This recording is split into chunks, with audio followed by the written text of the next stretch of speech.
നിങ്ങളുടെ favourite shows ഇനി ഒരിക്കലും മിസ്സാവില്ല. ഇപ്പോൾ C5-ലൂടെ കാണും നിങ്ങളുടെ ഫേവറേറ്റ് ഷോ തികച്ചും സൗജന്യമായി.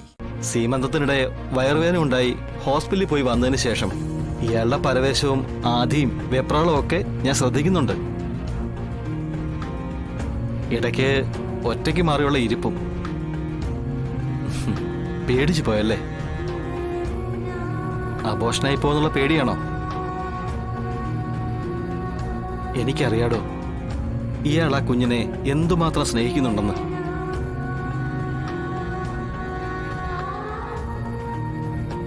നമ്മുടെ പ്രണയമല്ലേ ഈ വയറ്റിലൊരു കുഞ്ഞ് ആത്മാവായി തുടിച്ചുകൊണ്ടിരിക്കുന്നത്. അന്ന് ഹോസ്പിറ്റലിൽ എത്തിക്കഴിഞ്ഞപ്പോഴാ ഇയാൾക്ക് ഈ കുഞ്ഞിനെ ഓരോരുത്തരും എന്തുമാത്രം സ്നേഹിക്കുന്നുണ്ടെന്ന് ബോധ്യം വന്നതല്ലേ. ആ മുഖം ഒന്ന് കാണാതെ, ആ സ്വരം ഒന്ന് കേൾക്കാതെ, അതുവരെ എല്ലാവരും കുട്ടികളിയായിരുന്നു തനിക്കല്ലേ. പിന്നെ കുഞ്ഞിനെന്തെങ്കിലും സംഭവിക്കുമെന്നുള്ള ആദ്യം പരവേശമായി. അതിനോടൊപ്പം ഇയാള് കല്യാണം കഴിഞ്ഞ് ആദ്യ സമയത്ത് എല്ലാവരോടും കാണിച്ചുകൊണ്ടിരുന്ന ശത്രുതയെക്കുറിച്ചുള്ള പശ്ചാത്താപവും വിഷമവും കൂടിക്കൊഴിഞ്ഞ് കിടക്കുക മനസ്സില്, അല്ലേടോ?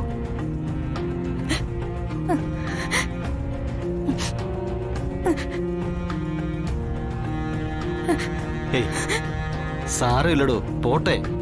നമ്മുടെ കുഞ്ഞിനൊന്നും സംഭവിക്കില്ല. നല്ല ആരോഗ്യവതിയായി മിടുക്കിയായി പിറക്കുവോള്.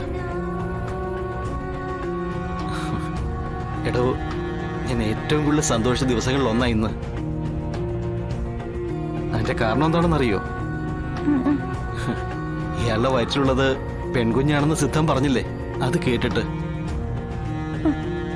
എടോ, ഇയാൾക്കറിയാലോ ഇയാൾ എന്റെ ജീവിതത്തിലേക്ക് വരുന്നതിന് മുമ്പ് ലോകത്തിലെ ഏറ്റവും കൂടുതൽ എന്നെ സ്നേഹിച്ചിരുന്നത് എന്റെ അമ്മയാ. ആ അമ്മയ്ക്ക് എളുപ്പമൊന്നും എന്നെ വിട്ട് പോവാൻ പറ്റില്ലടോ. ആ അമ്മയാ തന്റെ വയറ്റിലിപ്പോ ഒരു ജീവനായി തുടിക്കുന്നെന്ന് എനിക്ക് ഉറപ്പാ.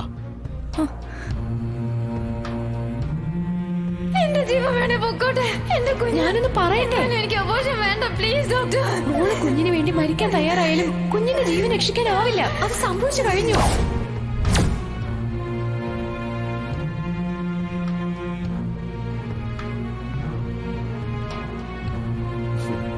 എന്താടോ വിശ്വാസം വരുന്നില്ലേ?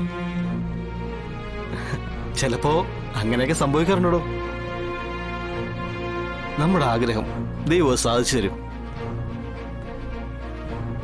ഒന്നുമില്ലെങ്കിലും അമ്മയുടെ ഓർമ്മയ്ക്കൊരു പെൺകുഞ്ഞിനെ വേണമെന്ന് എന്റെ പ്രാർത്ഥനയായിരുന്നു. നമുക്കവളെ പത്മിനി എന്ന് പേരിട്ട് വളർത്താം, പപ്പി എന്ന് വിളിക്കാം. അവൾ ആരോഗ്യത്തോടെ ഇരിക്കാൻ ഇയാള് ചെയ്യേണ്ടത് മനസ്സിൽ നീ സങ്കടവും വിഷമവും എല്ലാം അങ്ങ് മായ്ച്ചു കളയുക. മറ്റെല്ലാം അങ്ങ് മറന്നേക്ക്. സത്യാമ്മ പറഞ്ഞതുപോലെ മരുന്നും ആഹാരവും എല്ലാം കൃത്യസമയത്ത്. വേറെന്തെങ്കിലും പറയാനുണ്ടോ തനിക്ക്? ഞാൻ ഇടയ്ക്ക് വിളിച്ചോളാം. എന്നാ പിന്നെ ഞാൻ ഇറങ്ങട്ടെ.